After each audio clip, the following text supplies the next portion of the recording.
வேலூரில் பன்றிக் காய்ச்சல் பாதிப்பு மற்றும் நோய் பரவல் தடுப்பு நடவடிக்கைகள் குறித்து செய்தியாளர் சுமனிடம் கேட்கலாம். வணக்கம் சுமன், நீங்க சொல்லுங்க, இப்ப பன்றிக் காய்ச்சலுக்கு இதுவரை எத்தனை பேர் வேலூர்ல உயிரிழந்திருக்கிறாங்க?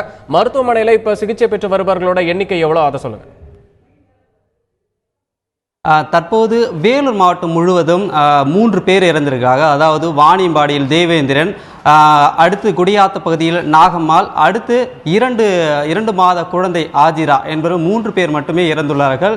அதுக்கடுத்து வேலூர் மாவட்டம் முழுவதும் 260 பேருக்கு பன்றிக் காய்ச்சல் தென்பட்டது. அதை அடுத்து அரசு மருத்துவமனையில் அவர்கள் ட்ரீட்மெண்ட் முறையான சிகிச்சை அளிக்கப்பட்டு குணமாகிவிட்டனர். தற்போது வேலூர் தலைமை மருத்துவமனையில் அதற்குண்டான தனியாக வார்டு பிரிவு அமைக்கப்பட்டு முறையான சிகிச்சை அளிக்கப்பட்டு வருகிறது. அதாவது இந்த தலைமை மருத்துவமனையில் மொத்தம் 34 பேர் அட்மிட் ஆனாங்க. அதில் 33 பேர் தீவிர சிகிச்சை அளிக்கப்பட்டு குணம் அளிக்கப்பட்டது. ஒரு பெண், அதாவது ஆஜிரா என்ற ஒரு பெண் குழந்தை, 2 மாத குழந்தைக்கு தான் மட்டும் அதிக, அதாவது உடல் முழுவதுமே ரத்தம் பரவிவிட்டதால், நோய் பரவிவிட்டதால் முடியவில்லை என்று இந்த மருத்துவ வட்டாரங்கள் தெரிவிக்கப்படுகிறது சார்.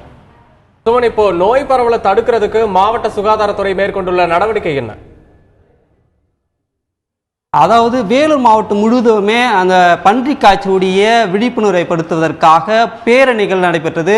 நேற்று கூட பார்த்தீங்கன்னா சுகாதாரத்துறை அமைச்சர் விஜயபாஸ்கர் கை கழுவும், அதாவது 6 வகையான முறைகள் இருக்கின்றன. கை கழுவு முறை, அதாவது 80 85 வரை கை கழுவு முறையை நம்ம பயன்படுத்தினால் நோய் எதிர்ப்பு, அதாவது நோய் வராது என்ற ஒரு முறையை கற்றுக் கொடுத்தார்.